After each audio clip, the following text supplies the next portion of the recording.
नमस्कार दोस्तों, सफर पॉडकास्ट में आपका स्वागत है। मैं हूं आपकी होस्ट मान्या और आज हम जीवन के एक ऐसे पहलू पर बात करने वाले हैं जो अक्सर चमक दमक के पीछे छिप जाता है, यानी जीवन की हकीकत।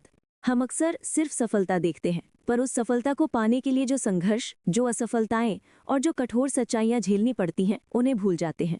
और इस गंभीर विषय पर बात करने के लिए आज हमारे साथ हैं विचारवादी और प्रेरक वक्ता माधुर जी माही जी। माही जी, सफर में आपका बहुत बहुत स्वागत है।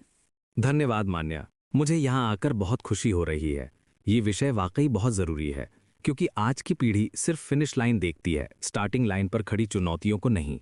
बिल्कुल सही कहा आपने माही जी। सोशल मीडिया के इस दौर में हर कोई अपनी परफेक्ट लाइफ दिखाता है, जिससे लोगों को लगता है कि सफलता एक रात में मिल जाती है। क्या आप हमें बताएंगे कि जीवन की हकीकत आपके नजरिए से क्या है? देखिए, जीवन की सबसे बड़ी हकीकत यह है कि ये एक सीधी रेखा नहीं है, ये एक ग्राफ है जिसमें उतार चढ़ाव आते रहते हैं। सफलता से पहले असफलता और अस्वीकृति यानी रिजेक्शन एक अनिवार्य हिस्सा है, लेकिन इसे स्वीकारना मुश्किल होता है। आप कुछ उदाहरणों से समझाएंगे ताकि हमारे श्रोताओं को ये बात और स्पष्ट हो जाए। जरूर। भारत के सबसे सफल उद्योगपतियों में से एक धीरूभाई अंबानी जी का उदाहरण लें। उन्होंने अपनी शुरुआत एक साधारण नौकरी से की थी, एक गैस स्टेशन अटेंडेंट के रूप में। आज हम रिलायंस का साम्राज्य देखते हैं, पर उसके पीछे सालों का संघर्ष, शुरुआती व्यापार में असफलताएं और समाज की अस्वीकृति छिपी है। लोग उन्हें शायद पागल समझते होंगे जब उन्होंने एक छोटे से कमरे से बड़ा सपना देखना शुरू किया। यही हकीकत है। आपकी शुरुआत चाहे कैसी भी हो, लोग सिर्फ आपके परिणाम को महत्व देते हैं। ये एक बहुत शक्तिशाली उदाहरण है, यानी सफलता का सफर एक रात में नहीं बल्कि छोटे छोटे संघर्षों के जोड़ से बनता है। बिल्कुल। एक और प्रेरणादायक उदाहरण देखिए, किरण मजुमदार शॉ जी, जो बायोकॉन की संस्थापक हैं। 1978 में जब उन्होंने अपनी कंपनी एक किराए के गैराज से शुरू की थी, तो एक महिला उद्यमी होने के कारण उन्हें बैंक से लोन लेने में और सही टैलेंट को हायर करने में कितनी मुश्किलें आईं। बायोफार्मास्यूटिकल्स जैसा नया क्षेत्र, ऊपर से महिलाओं के लिए उस समय व्यापार में जगह बनाना, ये दिखाता है कि सफल होने के लिए सिर्फ आइडिया नहीं बल्कि दृढ़ता यानी रेजिलियंस और असंभव को संभव बनाने की जिद चाहिए होती है। ये कहानियां हमें बताती हैं कि नहीं सुनना या बार बार गिरना सफलता की कहानी का एक ड्राफ्ट होता है, फाइनल कॉपी नहीं। एकदम सही। और इस हकीकत को स्वीकारने से ही आप आगे बढ़ पाते हैं। माही जी, कई लोग शिकायत करते हैं कि उनके पास संसाधन नहीं है, पैसे नहीं है, बड़े शहरों में कनेक्शन नहीं है। ग्रामीण क्षेत्रों से आने वालों के लिए ये एक बहुत बड़ी चुनौती होती है। जीवन की हकीकत का ये पहलू, यानी संसाधनों की कमी, इससे कैसे लड़ा जाए? मान्या, ये एक बेहद जरूरी सवाल है। ये कहना आसान है कि संसाधनों की जरूरत नहीं, पर हकीकत ये है कि इनकी कमी आपके संघर्ष को कई गुना बढ़ा देती है। लेकिन यहाँ पर आपका नजरिया यानी माइंडसेट काम आता है। उदाहरण के लिए हमारे पूर्व राष्ट्रपति डॉक्टर एपीजे अब्दुल कलाम जी, रामेश्वरम के एक गरीब परिवार से, जहां उन्हें अपनी पढ़ाई का खर्च निकालने के लिए अखबार भी बेचने पड़े। उनके पास कोई विशेष सुविधा नहीं थी, कोई बड़ा नाम नहीं था, लेकिन उनके पास क्या था? ज्ञान की प्यास और असाधारण परिश्रम। उनकी कहानी ये हकीकत बताती है कि यदि आपके पास शिक्षा और दृढ़ संकल्प है, तो आप गरीबी की बाधा को तोड़ सकते हैं। यानी जहां साधन कम होते हैं वहां लगन और क्रिएटिविटी उनका विकल्प बन जाती है। बिल्कुल। एक और उदाहरण है एमएस धोनी का। एक समय वो भारतीय रेलवे में टीटीई की नौकरी कर रहे थे। क्रिकेट उनका सपना था, लेकिन परिवार को सपोर्ट करने की जिम्मेदारी भी थी। उनके पास बड़े शहरों के खिलाड़ियों जैसी सुविधाएं नहीं थी, लेकिन उन्होंने अपनी साधारण नौकरी के साथ अपने जुनून को मरने नहीं दिया। जब वो ट्रेन में टिकट चेक कर रहे थे, तब भी उनका ध्यान क्रिकेट पर था। ये हकीकत है कि कई बार आपको अपने सपने को पूरा करने के लिए प्लान बी पर भी काम करना पड़ता है और सही मौका आने पर उसे छोड़ना पड़ता है। उन्होंने अपने काम और अपने जुनून के बीच एक संतुलन बनाया और संघर्ष किया। ये एक बहुत बड़ा संदेश है। अपनी वर्तमान परिस्थितियों को अपने भविष्य के सपनों पर हावी ना होने दे। सही कहा। यह दिखाता है कि सफलता सिर्फ टैलेंट से नहीं मिलती, बल्कि कठिन परिश्रम, आत्मविश्वास और सही समय पर सही निर्णय लेने से मिलती है, भले ही शुरुआत में आपके पास कुछ ना हो।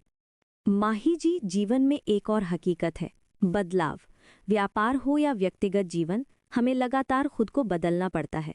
जो लोग ऐसा नहीं करते वे बिछड़ जाते हैं। इस बारे में आपकी क्या राय है? बदलाव ही जीवन की सबसे स्थायी हकीकत है। जो पानी रुका रहता है वो सड़ जाता है, जो बदलता रहता है वो नदी बन जाता है। एक शानदार उदाहरण है रतन टाटा जी। टाटा ग्रुप ने समय के साथ खुद को बदला। जब उन्होंने नैनो कार लॉन्च की तो उनका उद्देश्य सिर्फ व्यापार नहीं था, बल्कि भारतीय परिवारों को एक सस्ती कार देना था। यानी उनके व्यावसायिक निर्णय में भी सामाजिक सरोकार था। जब जैगुआर लैंड रोवर को खरीदा गया तो ये उस समय का एक बहुत बड़ा रिस्क था, लेकिन उन्होंने भविष्य की संभावनाओं को समझा। यानी सफलता सिर्फ पैसा कमाना नहीं है, बल्कि दूरदर्शिता यानी विजन और नैतिकता यानी एथिक्स भी है। बिल्कुल। और एक और उदाहरण टेक्नोलॉजी के क्षेत्र से। विजय शेखर शर्मा, पेटीएम के संस्थापक।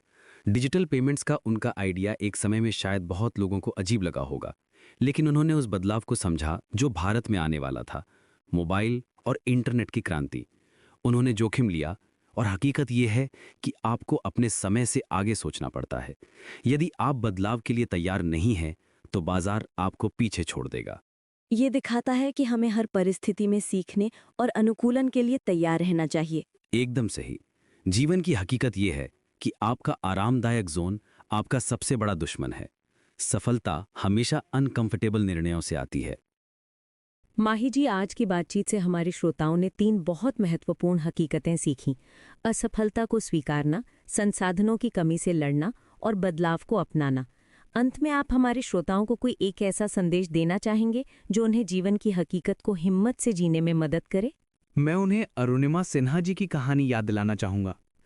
ट्रेन हादसे में अपना पैर गंवाने के बाद उन्होंने दुनिया की पहली महिला एम्प्यूटी के तौर पर माउंट एवरेस्ट फतेह किया। जरा सोचिए, यह शारीरिक और मानसिक दृढ़ता की कैसी पराकाष्ठा होगी। मेरा संदेश ये है कि जीवन की हकीकत ये नहीं है कि आप गिरते हैं, बल्कि ये है कि आप गिरकर उठने का कितनी बार चुनाव करते हैं। आपका शरीर सीमित हो सकता है, आपके संसाधन सीमित हो सकते हैं, लेकिन आपका संकल्प असीमित होना चाहिए। हर सफल व्यक्ति ने दर्द सहा है, अकेलेपन को झेला है और बार बार ना सुनी है। ये उनकी कहानियों की हकीकत है, और यही आपकी कहानी की भी हकीकत हो सकती है। संघर्ष से डरिए नहीं, बल्कि उससे सीखिए और आगे बढ़िए। वाह, संघर्ष से डरिए नहीं, बल्कि उससे सीखिए और आगे बढ़िए। क्या बेहतरीन संदेश है माही जी। आपने इतनी गहराई से जीवन की हकीकत को सरल उदाहरणों से समझाया, इसके लिए आपका बहुत बहुत धन्यवाद। धन्यवाद मानिया। तो दोस्तों, उम्मीद है आज के इस सफर ने आपको ये समझने में मदद की होगी कि सफल लोगों का जीवन भी असली होता है, परफेक्ट नहीं। अपनी असफलताओं से सीखिए और एक नई शुरुआत कीजिए। हम फिर मिलेंगे अगले एपिसोड में एक नई कहानी और एक नए सफर के साथ। तब तक के लिए खुश रहिए और मेहनत करते रहिए।